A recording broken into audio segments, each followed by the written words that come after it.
Did you know Elvis once recorded songs that almost nobody remembers today? Have you ever wondered what musical treasures might be hiding in the King's earliest recordings? Number 10.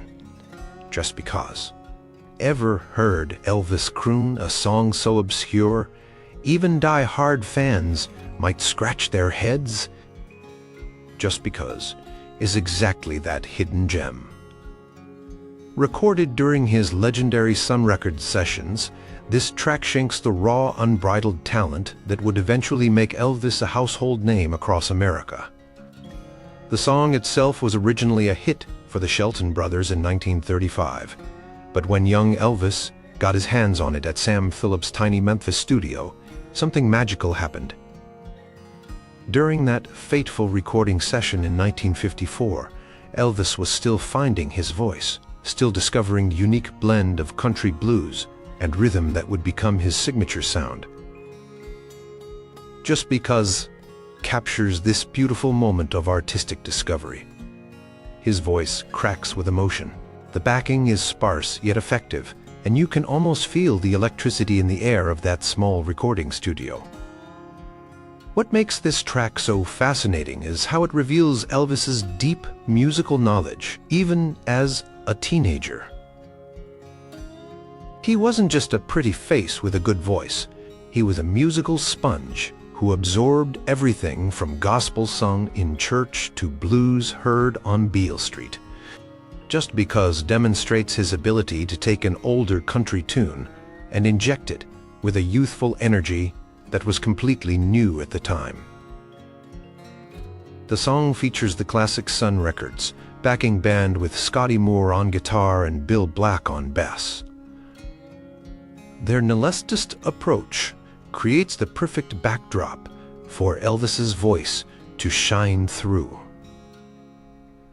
It's a far cry from the big orchestrated productions that would define his later career at RCA. This is Elvis at his most authentic, most unfiltered, most real. Sam Phillips, the visionary producer and owner of Sun Records, once said he was looking for a white man who could sing with the emotion and feel of a black performer. In tracks like Just Because, you can hear exactly what caught Phillips' ear. There's a rawness, an almost uncomfortable intimacy to Elvis's delivery that was revolutionary for the time. Despite its obvious quality, Just Because never became one of Elvis's signature songs. It wasn't released as a single during the Sun Records era, instead appearing as a B-side years later after Elvis had moved to RCA. This relegation to the background helps explain why even today, when people discuss Elvis's early work, Just Because rarely enters the conversation. Number 9. Tomorrow Night. Can a song recorded nearly 70 years ago still give you goosebumps today?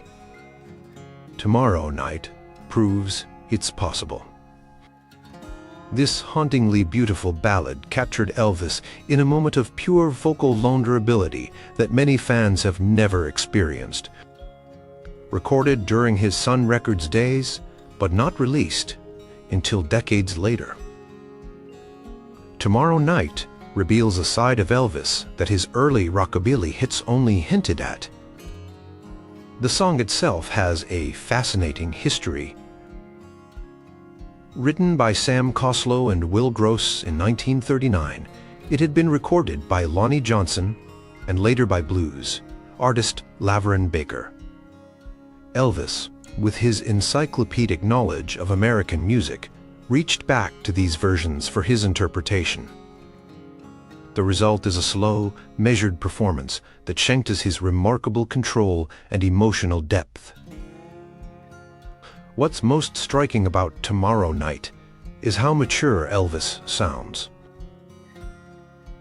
Though just 19 or 20 years old at the time of recording, he delivers the love-lorn lyrics with the weariness of someone who has experienced a lifetime of heartbreak. His voice floats over the minimal accompaniment, creating an intimate atmosphere that makes listeners feel as if Elvis is singing directly to them.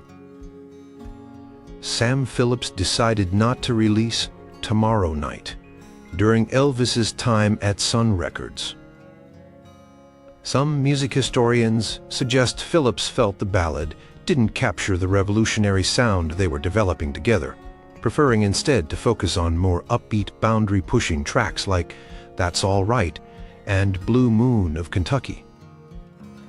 As a result, this exquisite recording remained in the vault until the 1980s, when it was finally released to an astonished public. The backing on Tomorrow Night is particularly notable for its restraint. Scotty Moore's guitar work is subtle and tasteful, while Bill Black's bass provides just enough foundation without overstepping. There's a delicate balance to the instrumental work, allowing Elvis's voice to remain the central focus. This approach stands in stark contrast to the more aggressive driving sound of Elvis's better-known Sun recordings. What makes Tomorrow Night so important in understanding Elvis's artistry is how it demonstrates his versatility from the very beginning. He wasn't just the hip-swinging rebel who scandalized America. He was a nuanced vocalist capable of tremendous tenderness. This duality would define his entire career, though it's often overshadowed by his more flamboyant performances and image. Number 8. Harbor Lights. Ever wondered what Elvis might sound like singing under a starlit sky by the ocean? Harbor Lights gives us that precise feeling. This atmospheric ballad, recorded during Elvis's Sun Records period but shelved until years later, captures a dreamy, almost hypnotic quality rarely associated with early Elvis. It's a mood piece that transports listeners to another place entirely. Originally written in 1937 and made famous by the Platters among others, Harbor Lights seems an unusual choice for the young rock and roll pioneer. Yet Elvis approaches it with surprising maturity, his voice floating over the sparse instrumentation like a ship on calm waters. The song's nautical theme allowed Elvis to showcase a softer, more contemplative side of his vocal abilities. During the recording session, Sam Phillips reportedly focused intently on creating the right aimed. The studio lights were dimmed, and Elvis was encouraged to imagine himself looking out over a moonlit harbor. This attention to mood and setting was unusual for the time, especially in the often rushed environment of a small independent label like Sun Records. Yet Phillips recognized that Elvis's interpretation required a special atmosphere. Scotty Moore's guitar work on Harbor Lights deserves special mention. His gentle arpeggios create a shimmering effect that perfectly complements the song's maritime imagery. Bill Black, meanwhile, anchors the track with a subtle yet effective bass line that ebbs and flows like the tide. Together, they create a soundscape that feels both intimate and expansive. What's particularly fascinating about Harbor Lights is how it demonstrates Elvis's willingness to venture beyond his comfort zone even at this early stage in his career. Though he was rapidly becoming known for his energetic performances of up-tempo numbers, here he shows complete command of a slow ballad requiring nuance and restraint. It's a master class in mood and control from a performer still in his teenage years. The song never received the attention of Elvis's Sun Records hits, and Sam Phillips opted not to release it as a single. Perhaps he felt it didn't align with the breakthrough rockabilly image Elvis was cultivating, or maybe he simply had too many other strong contenders for release. Whatever the reason, Harbor Lights remained largely unknown to fans for decades. When finally released years later, music critics were astonished by the young Elvis's ability to handle such sophisticated material. The recording reveals a depth and thoughtfulness that contradicts the sometimes one-dimensional portrayal of Elvis as merely a rebellious rock and roller. Harbor Lights proves that, even at the dawn of his career, Elvis Presley was already a multifaceted artist capable of surprising his audience. Number 7. I'll Never Let You Go, Little Darling. Can a simple love song reveal the soul of an artist? When Elvis recorded I'll Never Let You Go, Little Darlintis at Sun Records, he poured his heart into every note. This tender ballad captures a gentleness and sincerity that stands in stark contrast to the wild, rebellious image often associated with the young king of rock and roll. Recorded in 1954 during Elvis's earliest sessions with Sam Phillips, I'll Never Let You Go shows a remarkably developed singing style for someone so young and inexperienced in professional recording. The song features Elvis's voice in its purest form, with minimal reverb or other studio effects. What you hear is simply the natural talent of a young man destined for greatness. The lyrics are straightforward declarations of devotion, but Elvis delivers them with such conviction that they transcend their simplicity. When he sings I'll Never Let You Go, Little Darling, listeners can't help but believe him. There's an earnestness to his delivery that cuts through any potential cliches in the songwriting. Scotty Moore's guitar work on this track deserves special mention. His country-influenced picking style creates a delicate lattice of sound behind Elvis's voice, demonstrating why he was such a perfect musical partner for the young singer. Bill Black's upright bass, meanwhile, provides a subtle but essential foundation that grounds the entire performance. Sam Phillips later remarked that he knew Elvis was special from the moment he heard him sing ballads like this one. The emotional authenticity Elvis brought to love songs convinced Phillips that he had found a once-in-a-generation talent. Yet, interestingly, Phillips chose not to release I'll Never Let You Go during Elvis's time at Sun, perhaps feeling that his more energetic recordings would make a bigger splash in the marketplace. The song reveals Elvis's deep connection to country music traditions. Unlike the blues-influenced rockers that would make him famous, I'll Never Let You Go draws more from the country ballad tradition. Elvis grew up listening to the Grand Ole Opry radio broadcasts, and that influence shines through clearly in his approach to this song. When finally released years after being recorded, I'll Never Let You Go amazed Elvis fans with its intimacy. Here was Elvis before fame transformed him, before the jumpsuits and the spectacle, just a young man with an extraordinary voice, singing directly from his heart. The simplicity of the recording allows listeners to imagine themselves in that tiny Sun studio, witnessing the birth of a legend. Number 6. When it rains, it really pours.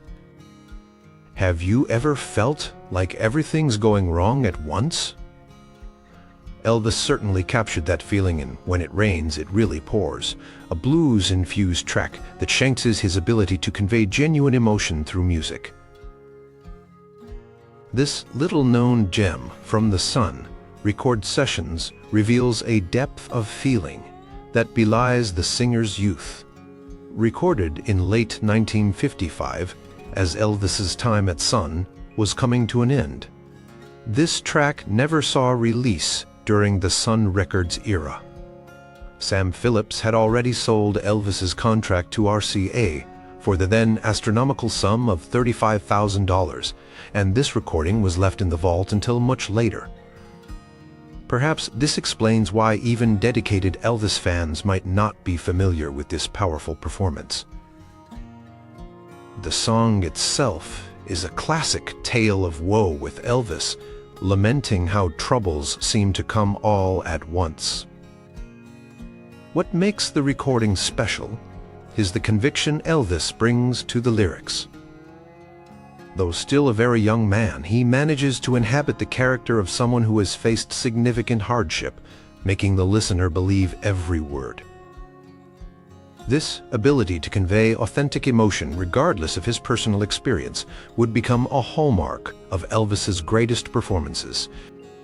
Musically, When It Rains, It Really Pours sits at the crossroads of blues, country, and early rock and roll, exactly the intersection that made Elvis's son records output so revolutionary.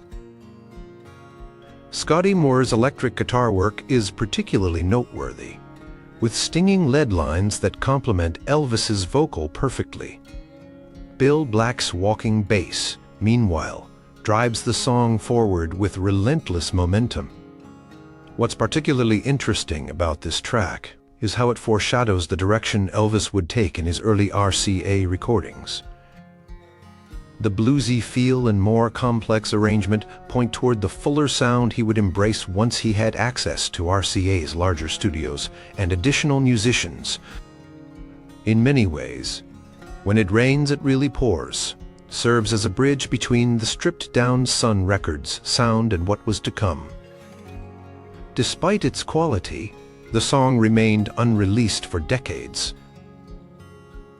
When it finally saw the light of day in comprehensive Elvis compilations, critics and fans were amazed by its raw power. Many wondered how such a compelling performance could have remained hidden for so long. The answer likely lies in the sheer volume of material Elvis recorded throughout his career, with certain tracks inevitably falling through the cracks of public consciousness. The session that produced When It Rains, It Really Pours took place during a pivotal moment in Elvis's life. He stood on the cusp of unprecedented fame, about to transition from a regional sensation to a national phenomenon. Perhaps some of that anticipation and nervous energy found its way into his performance, lending the track an additional layer of emotional intensity. Number 5, I'm Left, You're Right, She's Gone, slower version. Did you know one of Elvis's early Sun singles existed in a completely different form? The slow, bluesy version of I'm Left, You're Right, She's Gone presents an alternate universe version of Elvis that few fans have ever experienced. While the up-tempo version became a minor hit in 1955, this original slow arrangement remained unreleased for decades. Recorded in early 1955, the slow version of the song shames Elvis's ability to wring maximum emotion from a lyric. His voice drifts mournfully over a sparse blues-influenced backing that creates a dramatically different feel from the released version. The tempo change transforms the song from a bouncy country-influenced number into a heart-wrenching lament that showcases Elvis's remarkable interpretive abilities.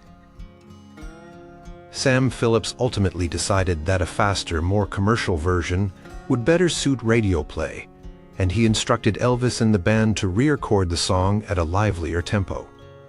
This decision makes sense from a business perspective, as the emerging rock and roll market was increasingly favoring up-tempo material. However, the original slow version offers a fascinating glimpse into an alternative path Elvis's career might have taken. Scotty Moore's guitar work on this version deserves particular attention. His jazz-influenced chord voicings and tasteful lead lines create a sophisticated musical backdrop that perfectly complements Elvis's vocal. Bill Black, meanwhile, provides a subtle, supportive bass part that emphasizes the song's melancholy mood.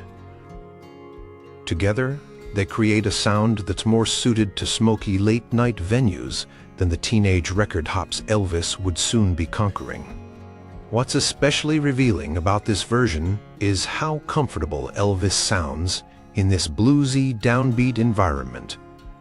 Though history remembers him primarily as the energetic, hip-swinging rock and roller, recordings like this demonstrate his equal facility with more introspective material. This versatility would become a hallmark of his later career, though it's often overlooked in discussions of his groundbreaking early work. When finally released decades later on, comprehensive Sun Records compilations, the slow version of "I'm Left, You're Right, She's Gone" stunned Elvis aficionados. Many wondered how this remarkable alternate take could have remained buried for so long, and some even preferred it to the officially released version. It serves as a powerful reminder that for every Elvis song we know and love, there might be alternate versions and unreleased gems still waiting to be properly appreciated. The recording also offers valuable insight into Sam Phillips' production process. Phillips was known for encouraging multiple takes and approaches, allowing artists to experiment until they found the most effective presentation of a song. The existence of such drastically different versions of the same composition demonstrates the creative freedom that characterized the Sun Records studio environment. Number 4. Milkow Blues Boogie, slow version. Ever heard Elvis start a song slow and bluesy, then suddenly kick it into high gear? The complete version of Milkow Blues Boogie captures one of the most revealing moments in Elvis's early recording career. After beginning the song as a traditional blues, Elvis suddenly stops the band, declaring, "Hold it fellas, that don't move me. Let's get real gone for a change," before launching into an up-tempo rockabilly version. Most fans only know the released version that begins with the energetic rock-billy arrangement. However, the full track, with its slow blues opening, provides a fascinating window into Elvis's artistic development and the birth of rockabilly itself. It literally captures the moment where blues transforms into rock and roll, making it a historically significant recording beyond its musical merits. The slow portions Elvis's deep appreciation and understanding of traditional blues forms. His phrasing and emotional delivery demonstrate a remarkable maturity for a 19-year-old singer, revealing the hours he spent absorbing blues recordings and performances. Scotty Moore's tasteful guitar fills complement Elvis's vocal perfectly, showing why their musical partnership was so successful. When Elvis halts the performance mid-song, we're hearing a pivotal moment in popular music history. His instinct that the traditional approach "don't move me" reflects the restless innovation that characterized early rock and roll. Young artists like Elvis weren't content to simply retake the music of previous generations. They felt compelled to transform it into something new and exciting that spoke to their own experiences. The transition to the up-tempo section happens in an instant, but it represents a monumental shift in American popular music. The walking bass line, the driving guitar, and Elvis's energized vocal delivery combined to create something that wasn't quite country, wasn't quite blues, but was entirely compelling. This musical alchemy would soon conquer the nation and eventually the world. Sam Phillips had the foresight to keep the tape rolling during this spontaneous moment, capturing creative lightning in a bottle. Phillips recognized that Elvis's instincts were worth championing, even when they led to unexpected places. This willingness to embrace spontaneity and experimentation was a hallmark of the Sun Records approach and a key factor in the revolutionary sounds that emerged from that tiny Memphis studio. When the complete version with both slow and fast sections was finally released years later, it provided music historians with crucial documentation of rockabilly's evolution. The recording makes concrete what was previously theoretical, showing exactly how young musicians like Elvis transformed traditional American music forms into something new and boundary-breaking. Number 3. Blue Moon. Can a single song reveal an artist's soul? Elvis's haunting rendition of Blue Moon might be the most unusual recording from his Sun Records period, trudging a dreamlike quality unlike anything else in his catalog. This ethereal version of the popular Rodgers and Hart standard demonstrates the young singer's willingness to experiment with different styles and approaches. Recorded in 1954, when Elvis was still largely unknown outside of Memphis, this interpretation completely reimagines the familiar tune. Gone is the traditional melody, replaced by Elvis's wordless falsetto, floating over a minimal backing of guitar and bass. The effect is otherworldly, creating an atmosphere more reminiscent of avant-garde jazz than the country and blues that formed the foundation of Elvis's early work. Sam Phillips applied his signature slapback echo liberally to Elvis's voice, enhancing the supernatural quality of the performance. This echo effect, created by using tape delay, became a hallmark of the Sun Records sound, but nowhere is it more effectively employed than on Blue Moon. The technique transforms Elvis's voice into something almost not human, adding layers of mystery to an already enigmatic recording. Scotty Moore's guitar work on this track deserves special mention. Rather than playing conventional chords or lead lines, Moore creates hypnotic circular patterns that enhance the song's dreamlike quality.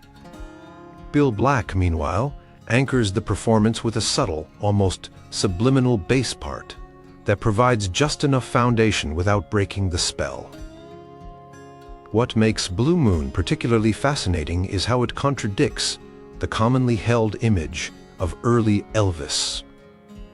Far from the hip-swinging rock and roller who scandalized 1950s America, this recording reveals a thoughtful, experimental artist, unafraid to follow his creative instincts into uncharted territory.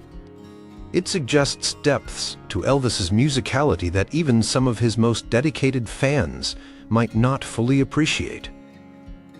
When Blue Moon was released on Elvis's first RCA album after his departure from Sun Records, it stood out dramatically from the other material. Some listeners were confused by its unconventional approach, while others were mesmerized by its haunting beauty. Over time, the recording has gained recognition as one of the most unique and compelling performances in Elvis's entire catalog. The song demonstrates how the limited technical resources at Sun Records could sometimes inspire creative solutions that resulted in timeless art. With just a small recording room, basic equipment, and free musicians, Phillips and Elvis created a sonic landscape that feels boundless and mysterious. This ability to transcend material limitations would become increasingly important as Elvis's career progressed.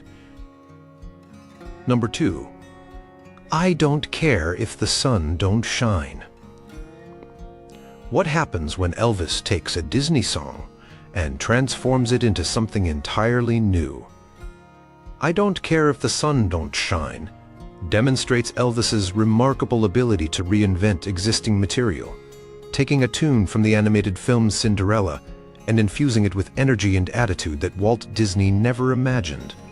Recorded at Sun Records in 1954, this track shings Elvis and his band, developing the rockabilly sound that would soon revolutionize popular music. The pace is frantic, the playing is loose yet tight, and Elvis's vocal swings between playful and intense. Though originally written as a light pop number, in Elvis's hands, the song becomes a manifesto of youthful exuberance and romantic obsession.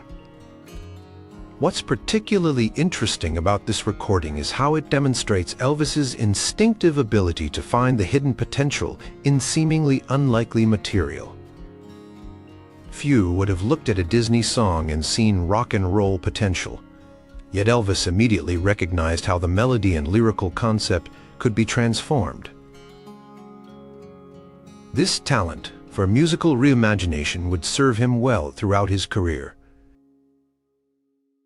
Scotty Moore delivers some of his most aggressive guitar work on this track, with slashing chords and brief, biting solos that perfectly complement Elvis's vocal approach. Bill Black, meanwhile, attacks his upright bass with unprecedented vigor, slapping and pulling the strings to create a driving, percussive effect that compensates for the absence of drums. Together, they create a sound that seems to contain more elements than should be possible with just 3 musicians. Sam Phillips captured this performance with his characteristic audio approach, emphasizing the mid-range frequencies and adding just enough echo to create a sense of space without diminishing the music's immediacy. The recording quality has a rawness that perfectly suits the performance, making listeners feel as if they're in the room with the band. Despite its obvious quality and energy, "I Don't Care If the Sun Don't Shine" wasn't one of Elvis's biggest hits from the Sun Records era. It was released as the B-side to Good Rockin' Tonight, another cover that Elvis and the band transformed into something new and exciting. Perhaps the song's Disney origins made it seem less authentic to some listeners, or maybe it was simply overshadowed by other tracks that more clearly defined the emerging Elvis persona. What the recording reveals beyond its musical merits is Elvis's comprehensive knowledge of American popular music across genres and contexts. He seemed to absorb everything he heard, from church hymns to blues, country to pop, and even children's songs, storing them all in a mental library that he could access and transform at will. This musical omnivoriousness was a key element of his creative approach. Number 1. Eventually. Have you ever discovered a song so rare, even hardcore fans might not know it? Eventually might be the ultimate hidden treasure of Elvis's Sun Records period. This obscure track remained completely unreleased until decades after it was recorded, making it perhaps the least known of all Elvis's Sun Records sessions.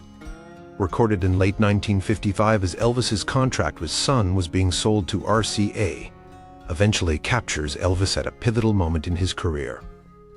He stands at the crossroads between regional fame and national stardom, between the raw simplicity of Sun Records and the more polished productions that would characterize his RCA years. This transitional quality gives the recording a particular poignancy for those who cherish Elvis's earliest work. The song itself is a mid-tempo number with lyrics that speak of patience in love, promising that eventually the singer's devotion will be rewarded. Elvis delivers these sentiments with conviction, his voice displaying the unique combination of vulnerability and confidence that made him such a compelling vocalist. There's an intimacy to his performance that draws listeners in creating the sense of being privy to a private confession.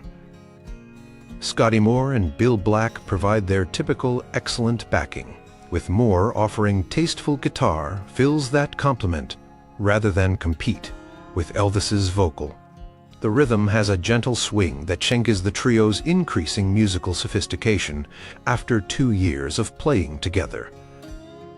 There's a relaxed quality to their interaction that speaks to countless hours spent performing on the road and in the studio.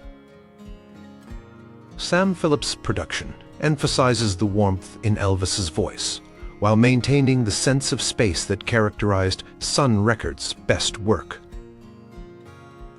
Though working with primitive equipment by today's standards, Phillips understood how to capture performances in a way that emphasized their emotional impact. The resulting recording feels both immediate and timeless, like a direct transmission from 1955 to the present day. For reasons that remain somewhat mysterious, eventually didn't make the cut for release during Elvis's time at Sun Records. Perhaps Sam Phillips felt it wasn't distinctive enough compared to other available material.